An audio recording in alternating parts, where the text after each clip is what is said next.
தன்னோட பத்தினிய இவர் மான் வடிவத்தோட இருந்து அவரை இருவரும் 2 பேரும் பார்த்து கொண்டதுல பிறந்தவள் தான் இந்த வள்ளி. வேடுவருக்கு தலைவரான நம்பிராஜன் அப்படின்னு இருந்தான். அவனுக்கு ரொம்ப காலமா குழந்தையே இல்லை. குழந்தை வேணும் அப்படின்னு சொல்லி ரொம்ப பிரார்த்தனை செஞ்சான். திடீர்னு ஒரு நாள் காட்டுப்பகுதியில் இருக்கும்பொழுது ஒரு அழகான பெண் குழந்தையின் அழுகை குரல் கேட்டது. அதை பார்த்த உடனே குழந்தை அழகா இருக்கே, கடவுளே கொடுத்த குழந்தை அப்படின்னு சொல்லி அந்த குழந்தைய வளர்க்கலாம்னு முடிவு செய்தான். வள்ளி கொடிக்கு பக்கத்தில் கிடந்ததால் அவளுக்கு வள்ளி என்ற பெயர் சூட்டி அவளை வளர்க்க ஆரம்பித்தான். செல்வமாக வளர்க்க ஆரம்பித்தான். இந்த பக்கம் திருப்பரங்குன்றத்துல முருகப்பெருமானுக்கு திருமணம் நிச்சயிக்கப்பட்டது. அனைவரும் வந்து சேர்ந்தார்கள் திருப்பரங்குன்றத்திற்கு. கைலாயத்திலிருந்து சிவனும் சக்தியும், சத்தியலோகத்திலிருந்து பிரம்மனும் சரஸ்வதியும், வைகுண்ட வாசனும் மகாலட்சுமியும் அனைவரும் வந்து புடைசூழ முருகப்பெருமானுக்கும் தெய்வானைக்கும் கோலாகலமாக திருமணம் நடைபெற்றது. இதற்கு பிறகு தெய்வானை அழைத்து கொண்டு முருகப்பெருமான் ஸ்கந்தகிரியில் கொஞ்ச நாள் தங்கியிருந்தார். பிறகு தெய்வானையை விட்டுட்டு அவர் மட்டும் தனியாக கிளம்பினார். எங்க போனார்னா பரிபூர்ண மலை, இந்த காலத்துல அந்த திருத்தணின்னு சொல்றோம், அந்த திருத்தணி பரிபூர்ண மலைக்கு அவர் மட்டும் தனியாக கிளம்பினார். அப்போ அவரு ரொம்ப நாள் திட்டம் போடுறாரு. அங்க என்னன்னா பக்கத்துல வள்ளி மலையில வள்ளி வளர்ந்து வருகிறாள், அவளை எப்படியாவது அடையணுமே அப்படின்னு சொல்லிட்டு ரொம்ப திட்டம் போட்டார். அப்போ என்ன நடந்ததுன்னா, இந்த வேடுவ குலத்துக்கு ஒரு வழக்கம் உண்டு. அது என்னன்னா, வேடுவ குலத்துல இருக்கிற பெண்கள் திணைப்புணத்திற்கு காவல் செய்வார்கள். என்னன்னா, வேடுவ குலத்துல இருக்கிற பெண்கள் திணைப்புணத்தை காவல் செய்வார்கள். திணைப்புணத்தை பறவையெல்லாம் கொத்தி தின்னுடுன்றதுக்காக, திணைப்புணத்தை காவல் செய்வதற்காக தன்னுடைய பெண்களை அனுப்பினார்கள். அந்த மரத்துக்கு மேல ஒரு சாரம் மாதிரி கட்டி அவர்களை அமர வைப்பார்கள், காவல் செய்ய வைப்பார்கள். பெண்கள் குலத்துல இருக்க சகோதரர்களும் தந்தைகளும் அவர்கள் அந்த திணைப்புணத்திற்கு வந்து அவர்களுக்கு வேண்டிய சாப்பாடு தண்ணீர் இதெல்லாம் கொடுத்துட்டு ஒரு 10 நாளைக்கு ஒரு தடவை கொடுத்துட்டு போவாங்க அந்த குலத்துல இருக்கிற ஆண்கள். இந்த மாதிரி வழக்கம் வள்ளியின் வீட்டிலும் நடந்தது.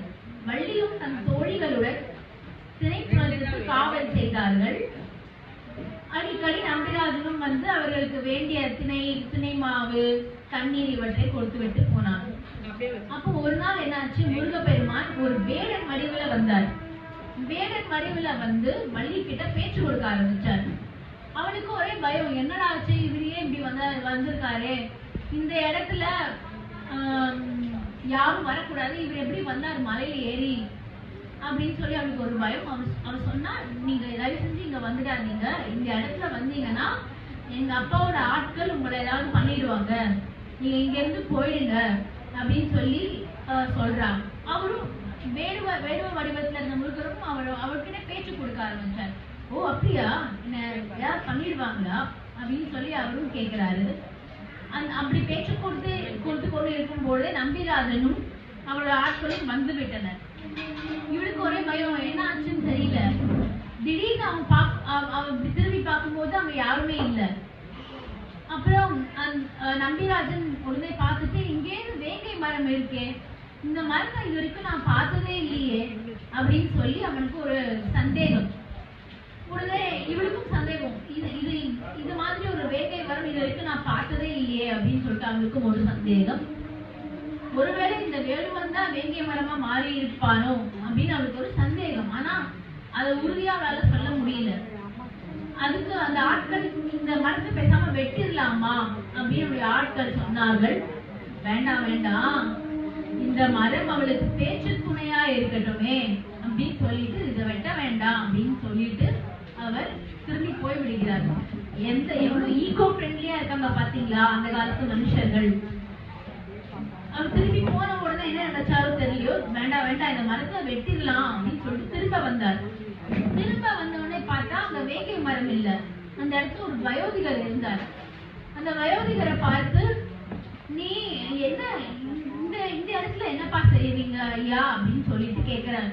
இந்த பக்கத்துல ஒரு சுனை இருக்கு, அதுல நான் நீராட வந்திருக்கேன், அதுதான் இந்த பக்கமா வந்தேன் அப்படின்னு சொன்னார்.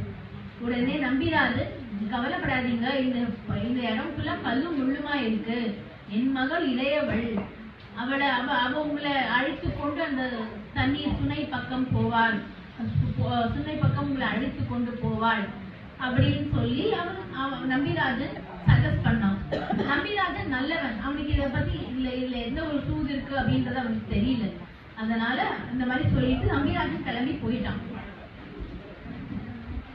வள்ளி அந்த வயோதிகரோட கையை பற்றி கொண்டு மெதுவாக அந்த சுனை பக்கம் அழைத்து கொண்டு போனாள். என்ன நடந்ததோ தெரியல, அந்த சுனையில் நீராடிய உடனே அவளுடைய கை யாரும் பற்றி இழுப்பது போல் தெரிந்தது. அப்படி பார்க்கும்பொழுது அந்த இடத்துல வயோதிகர்ல ஒரு இளைஞன், என்னைய ஏமாத்துற, இரு எங்க அப்பா கிட்ட நான் போட்டு கொடுக்குறேன் அப்படின்னு சொல்லி அவள் அந்த இடத்துல இருந்து ஓட ஆரம்பித்தாள். முருகப்பெருமானும் இளைஞனோட வடிவத்தில் இருக்கும் பொழுது, அண்ணா உன்னுடைய உதவி தேவை என்று விநாயகரை நினைத்துக் கொண்டார். உடனே ஒரு பெரிய யானை அவளை துரத்தியது. அவள் தன்னுடைய கண்களை இறுக பற்றி கொண்டு பக்கத்துல இருக்கிற பொருளை, ஏதோ ஒரு ஆப்ஜெக்ட் என்னன்னு தெரியல, அதை இறுக்கமாக பற்றி கொண்டு விட்டாள். அவள் பற்றி கொண்டது வேற யாரும் இல்ல, இளைஞன், முருகப்பெருமானான இளைஞன். அண்ணா வந்த வேலை முடிந்து விட்டது அப்படின்னு சொன்ன உடனே யானையும் போய்விட்டது. அவள் கண் தெரிந்து பார்த்த உடனே அந்த இடத்துல முருகப்பெருமான் காட்சி அளித்தார். முருகனையா கண்டு நான் இப்படி பயந்து ஓடினேன், ஐயோ உன்னை அடையத்தான் இத்தனை நாள நான் காத்துட்டு இருந்தேனே அப்படின்னு சொல்லி வள்ளியும் முருகனும் சேர்ந்து விட்டார்கள். பிறகு வள்ளியோடு நிறைய நேரம் பேசிக் கொண்டு விட்டு அவளை திணைக்குணத்திற்கு திரும்பி கொண்டு சேர்த்து விட்டார். மறுநாள் வருகிறேன் என்று சொல்லி கிளம்பி விட்டார். மறுநாள் வந்து பார்த்தா வள்ளி அங்க இல்ல, திணைக்குணம் அறுவடையாகி விட்டது. அவள் திரும்ப வீட்டுக்கு சென்று விட்டாள். அவள் பித்து புடிச்சு அலைஞ்சாராம் அவளை தேடுறதுக்கு. எங்க தேடியும் கிடைக்கலையாம். செட்டிநாடு பக்கத்துல ஒரு தாலாட்டு பாட்டோடு இருக்கு. வள்ளியின் அழகுக்கும் வலது கை தேமலுக்கும் உள்ளாசை பட்டாரோ சுப்பையா குரவேசம் ஆனாரோ அப்படின்னு சொல்லி ஒரு பாட்டு இருக்கு. அவ்வளவு அவர் பித்து புடிச்சு அலைஞ்சாராம். கடைசியில ஒரு தோழி அவளை பிடித்து எங்க அவளோட வீடு இருக்குன்னு கேட்டுட்டு அவன் மூலமா அவளோட வீடுக்கு அடைந்து விட்டு வள்ளியை திருப்பி பார்த்த உடனே அடிக்கடி சந்திக்க ஆரம்பித்தார்கள். அந்த தோழி எச்சரிக்கை செய்தா, வேண்டாம் நீங்க எப்படி போறீங்களே, எனக்கு பயமா இருக்கு நீங்க இந்த மாதிரி சந்திக்கிறது, நம்பிராஜனுக்கு தெரிஞ்சா ரொம்ப பிரச்சனையாயிடும் அப்படின்னு சொல்லி அவ எச்சரிக்கை செய்தாள். இப்படி இருக்கும் பொழுது ஒரு நாள் காலை அதிகாலையில் நம்பிராஜனுடைய மனைவி பக்கத்துல படுத்திருந்த வள்ளியை காணமே அப்படின்னு சொல்லி நம்பிராஜனிடம் இன்ஃபார்ம் பண்றாங்க. இப்படி சொன்ன உடனே நம்பிராஜன் கோவத்துல தேடுறான், யாரும் இங்க இருந்து எனக்கு பிடிபட முடியாது, இது மலைப்பகுதி, எப்படியாவது நாங்க பிடிச்சிடுவோம் அப்படின்னு சொல்லிட்டு கோவத்தோட தேட ஆரம்பிக்கிறான் நம்பிராஜனும் நம்முடைய ஆட்களும். அப்படி தேடும் பொழுது பிரித்தும் விட்டார்கள் முருகப்பெருமானை. முருகப்பெருமான் ஒரு பக்கம், இத்தனை வீரர்கள் இன்னொரு பக்கம், பெரிய சண்டை நடந்தது. அதில் அத்தனை பேரும் நம்பிராஜனும் அவருடைய ஆட்களும் மடிந்து சரிந்து விழுந்தார்கள். ஐயோ எங்க அப்பாவாச்சே, ஐயோ எங்க அண்ணாவாச்சே அப்படின்னு வள்ளி கதறி அழும் பொழுது அவங்களை திருப்பி எழுப்பிடுங்கோ அப்படின்னு சொல்லி முருகர் கிட்ட கேட்கிறார். நான் எதுவும் பண்ண வேண்டாம், நீ உன் கண்ணால பாரு அப்படின்னு சொன்னார். அவர் வள்ளி கண்ணால இவங்களை பார்த்த உடனே அத்தனை பேரும் எழுந்தார்கள். நம்பிராஜன் சொன்னா, எனக்கு புரிஞ்சு போச்சு, நீங்க யாருன்றது எனக்கு புரிஞ்சு போச்சு, வள்ளியை நீங்க அடை நினைப்பது எனக்கு சந்தோஷம்தான், ஆனா இந்த மாதிரி யாருக்கும் தெரியாம அவளை கூட்டிக் கொண்டு சந்தித்தால் இந்த வெளி உலகம் எங்களை தப்பாக பேசுமே, அதனால அவள் நீங்க கல்யாணம் பண்ணிக்கோங்க அப்படின்னு சொல்லி கல்யாணம் நிச்சயிக்கப்பட்டது. முருகப்பெருமானுக்கும் வள்ளி குரமகளுக்கும் மிக கோலாகலமாக திருத்தணியில் கல்யாணம் நடந்தேறியது. இப்படி வள்ளி தேவயானை சமேத முருகராக காட்சியளிக்கிறார். இந்த வள்ளி தேவானை சமேத முருகர் இந்த வடிவத்திற்கு என்ன பொருள் அப்படின்றத மட்டும் பார்த்துட்டு இந்த சொற்பொழிவை நான் முடிச்சுக்கிறேன்.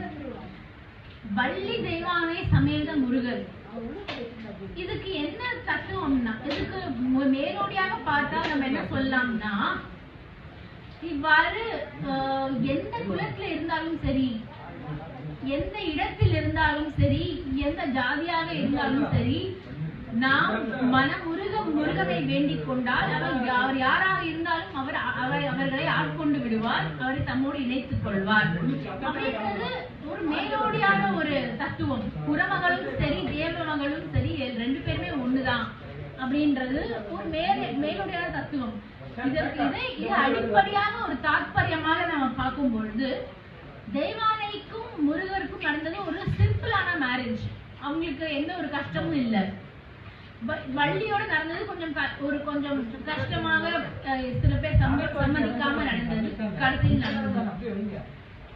இப்போ விருப்பத்திற்கு வெளிப்பாடாக நடந்ததுதான் வள்ளியோட திருமணம். அந்த விருப்பம் அப்படின்னு சொல்றது burning desire சொல்றோம். அதாவது அறம் செய்ய விரும்பு அப்படின்னு சொல்லி ஔவையார் சொல்லியிருக்காங்க. அறம் செய்யன்னு சொல்லியிருக்கலாம், செய்ய விரும்புன்னு சொல்றாங்க. செய்ய விரும்புன்னு சொல்லும் பொழுது உங்களுக்கு அந்த ஆசை உங்க மனசுல வரணும். அந்த ஆசை, அந்த இச்சை வரும் பொழுது அந்த ஆசையினால் உள்ள வெளிப்பாடாக திகழ்ந்தவள் தான் வள்ளி. அவள் இச்சா சக்தியின் உருவம். சரி, இச்சையோட முடிஞ்சிருமா? இல்ல, இச்சையோட முடியாம கிரியையும் இருக்கணும்ல. தெய்வானை முருகர் செய்த செயல்களுக்காக, முருகர் செய்த கிரியைகளுக்காக கிடைத்தவள். அவள் கிரியாசக்தியின் உருவம். இப்போ முருகப்பெருமான் கஷ்டப்பட்டு முருகப்பெருமான் செய்த செயல்களுக்கு கிரியையாக கிடைத்தவள். அதாவது என்னன்னா, அவர் எந்த there should be a methodology in madness too அப்படின்னு வில்லியம் ஷேக்ஸ்பியர் சொல்லியிருக்காரு. நீ என்ன செய்தாலும் அதை ப்ராப்பராக வழிமுறையோட செய்ய வேண்டும், ஒரு மெத்தடாலஜியோட செய்ய வேண்டும்.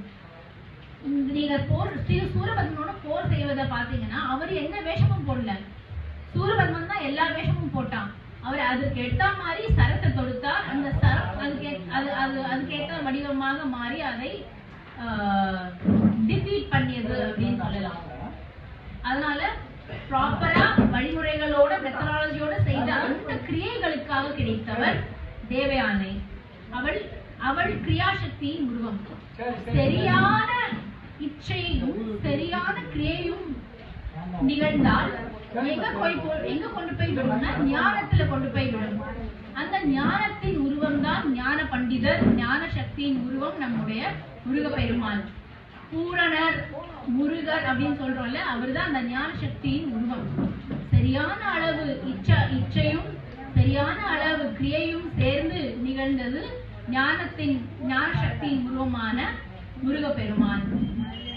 அனைவருக்கும் இந்த சூரசம்ஹாரமும் வள்ளி திருமணமும் நீங்க உங்களோட கேட்ட உங்களுக்கு முருகப்பெருமானுடைய அருள் எந்நேரமும் இருக்க வேண்டும். எனக்கு வாய்ப்பளித்தமைக்கு நன்றி கூறி விடைபெறுகிறேன். நன்றி, வணக்கம். ஒரு பாட்டு, ஒரு 4 வரி ஏதாவது ஒரு. திருப்பரங்குன்றத்தில் நீ சிரித்தால் முருகா, திருத்தணி மலை மீது எதிரொலிக்கும் திருச்செந்தூரிலே வேளாடும் உன் திருப்புகழ் பாடியே கடலாடும். திருச்செந்தூரிலே வேளாடும் உன் திருப்புகழ் பாடியே கடலாடும். திருப்பரங்குன்றத்தில் நீ சிரித்தால் முருகா, திருத்தணி மலை மீது எதிரொலிக்கும். திருச்சிற்றம்பலம்.